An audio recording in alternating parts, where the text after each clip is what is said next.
नमस्कार दर्शक मित्रों, मैं हूं महेश कामोठी। यूट्यूब में हमारी संत प्रेमी चैनल के माध्यम से आज मैं चित्रकूट आया हूं। रामगढ़ से करीबन 2 किलोमीटर ये जानकी कुंड पड़ता है। तो आप देख रहे हैं ये जानकी कुंड है और पीछे मंदाकिनी बह रही है। तो यहाँ की क्या महिमा है वो हमारे पंडित जी बताएंगे। पंडित जी, हमारे श्रोताजनों को यहाँ की महिमा क्या है वो बोलो बताइए। सीता मैया की जय। ये देखिए जानकी कुंड धाम जिनके नाम से बोला जाता है। जिस समय भगवान को वनवास हुआ था, त्रेता युग में 14 वर्ष का, उस समय प्रभु श्री राम जी अवध धाम से चल करके प्रयागराज होते हुए यहाँ चित्रकूट में आके 11.5 वर्ष निवास किया है। इसलिए भगवान का घर चित्रकूट बताया जाता है। उसी समय माता जगत जननी वनवास काल के समय में यहाँ पर आती थी स्नान के लिए। ये चारों तरफ पत्थर पड़े हुए हैं, यहाँ पर बहुत गहराई है। ये कुंड का आकार होने के कारण यहाँ घाट न नाम पड़ करके जानकी कुंड नाम पड़ा है। स्नान करने का यहाँ पर बहुत बड़ा महत्व भी है। स्नान करने के बाद ये हवन वेदी है। इसे माता सीता जी अपने हाथों से बनाया है। इसमें गायत्री मंत्र का जाप करा के हवन और यज्ञ कराती थीं। ब्रह्मा जी उनके पुरोहित थे। ब्रह्मा जी यहाँ प्रतिदिन माता जी का पूजन कराने के लिए आते थे। गोस्वामी तुलसीदास जी रामचरितमानस में भी वर्णन किया है। बट छाया वेदिका बनाई, सिय निज पानी सरोज सुहाई। स्नान और पूजन करने के बाद यहाँ पर बैठकर मैया रानी श्रृंगार करती थीं और अपनी दया रूपी दृष्टि से सारी सृष्टि की भव बाधा का हरण करती थीं। ये जो चरणों के दर्शन हो रहे हैं, ये लाखों वर्ष पुरानी माता सीता जी की धरोहर त्रेता युग की निशानी है। उस समय यहाँ पर न कोई मंदिर थे, ना कोई मकान थे, केवल घनघोर जंगल ही जंगल थे। यहाँ इन्हीं पत्थरों में भगवान रहते थे, बैठते थे, संत सभाएं करते थे। इसीलिए ये पत्थर अलग टाइप के हो गए हैं। यही पहचानी हो गई है कि ये पत्थर हर जगह नहीं मिलेंगे। बहुत खास ही जगह में जहाँ जहाँ भगवान वनवास के समय गए हैं वहीं ये पत्थर मिलेंगे। ये मणि पत्थर हैं, स्फटिक पत्थर बोले जाते हैं। ये कलयुग में नेत्र खराब होने के कारण और पाप होने के कारण ये पत्थर दिखाई दे रहे हैं। जिनको धन दौलत की जरूरत नहीं है, केवल भगवान से प्रेम है, जैसे गोस्वामी तुलसीदास जी को, उनको ये पत्थर मणि दिखाई देते हैं।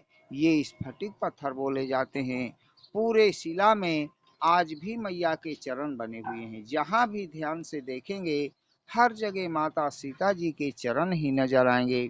जहाँ पर माता सीता जी के चरण पड़ते थे, ये पत्थर मोम की तरह पिघल जाते थे, क्योंकि माता सीता जी के चरण कमल के फूल के समान कोमल थे।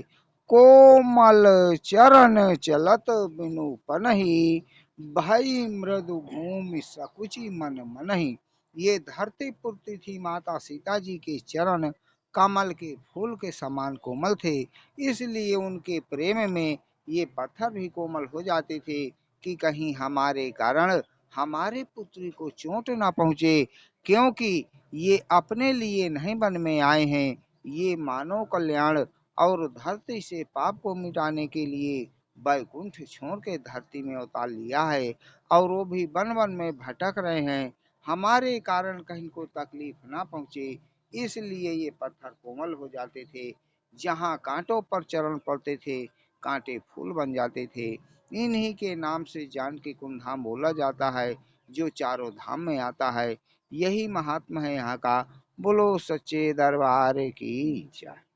पंडित जी, ये यहाँ सब पूजा करते हैं तो इसकी क्या महिमा है।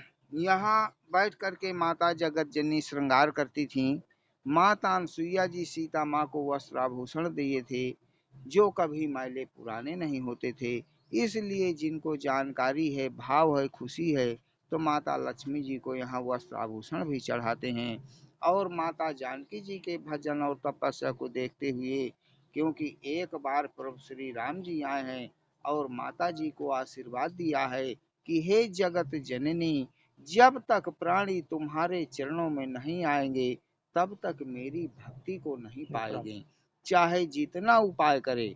वेदों में भी लिखा है, आप लोगों ने भी सुना होगा, पढ़ा होगा, जनक लली के पद कमल, जब लग हृदय नवास, राम भ्रमर आवे नहीं, तब लग तिनके पास। तब माता जानकी जी ने हाथ जोड़ करके कहा कि हे नाथ, आप हमको इतनी बड़ाई दे रहे हैं, इतना सम्मान दे रहे हैं, तो हम भी कहते हैं, यही सरे आवत अति कठिनाई, राम कृपा बिनु आए न जाई। हे नाथ, जिस प्राणी पर आपकी अपार कृपा होगी वही मेरे चरणों में आ पाएगा।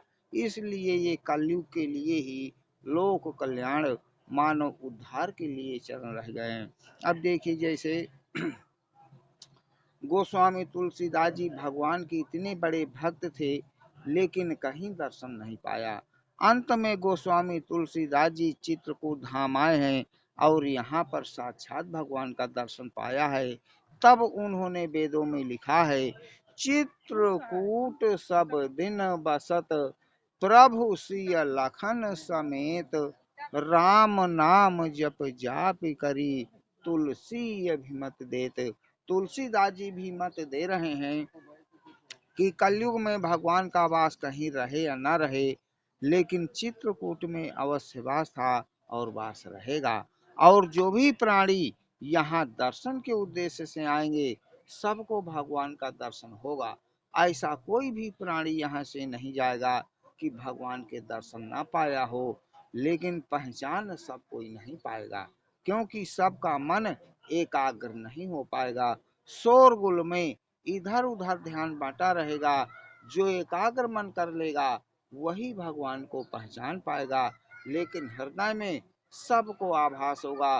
पहले तो प्राणी यहाँ आ नहीं पाएगा, माया में भटका रहेगा, और यदि यहाँ आ गया तो यहाँ से जाने का मन नहीं करेगा। ये और चित्रकूट का प्रमाण है। यहाँ के आने से आत्मा को शांति मिलेगी और भाव भक्ति में लीन होगा।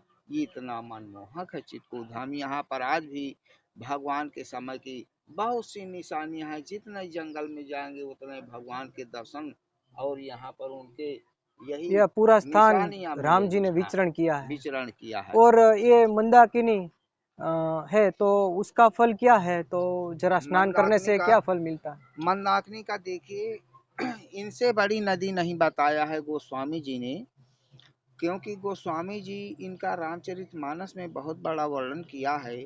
सुर सरी धार नाम दाकिनी। मंदाकिनी, ये सब पातक पोतक डाकनी।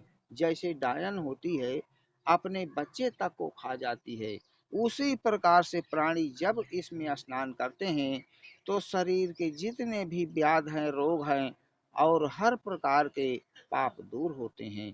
क्योंकि जैसे हम आप लोग प्रयागराज जाते हैं तो सारे तीर्थों के राजा हैं प्रयागराज, तो वहाँ पर पाप रह जाता है, और जब पाप रह जाता है तो उनको भी मुक्ति चाहिए। तो सारे तीर्थों का जो पाप रह जाता है वो प्रयागराज, ये माँ मंदाकिनी में साल में एक बार स्वयं आकर के स्नान करते हैं, इसमें पाप जल करके भस्म हो जाते हैं। इसलिए भगवान का घर चित्रकूट बताया जाता है। चित्रकूट सब दिन बसत, प्रभु सिय लखन समेत, राम नाम जप जाप करी, तुलसी अभिमत देत। तुलसीदास जी मत दे रहे हैं कि यहाँ पर हमेशा भगवान का वास था और वास रहेगा। इसलिए बहुत बड़े सच्चे भाव से यहाँ पर दर्शन करना होता है, क्योंकि ये तपस्थली है भगवान का। राम लखन सिय बिनु पग पनहि, करी मुनि वेश फिरहि बन बनहि। राम लक्ष्मण सीता जी यहाँ पर बिना चप्पल जूता के, क्योंकि ये संतों की नगरी थी, संत ऋषि आज भी यहाँ एक से गुफाएं हैं जिसका कोई रास्ता ही नहीं है, और वहाँ पर पार्वत हैं एक से वो अंदर खोखले हैं, उनमें ऋषि मुनि आज भी तपस्या कई युगों से कर रहे हैं। तो ये भगवान की तपस्थली है, एक से संत ऋषि तपस्या कर रहे हैं यहाँ। ये महत्व है यहाँ का, इसलिए माँ मंदाकिनी का बहुत बड़ा वर्णन है। दर्शक मित्रों, आप जब चित्रकूट आए तो ये जानकी कुंड में स्नान करिएगा और यहाँ पूजा करिएगा और अपनी मनोकामना यहाँ पूर्ण होती है। तो आप सभी आइए और दर्शन कीजिए। जय सिया राम, जय जानकी मैया की।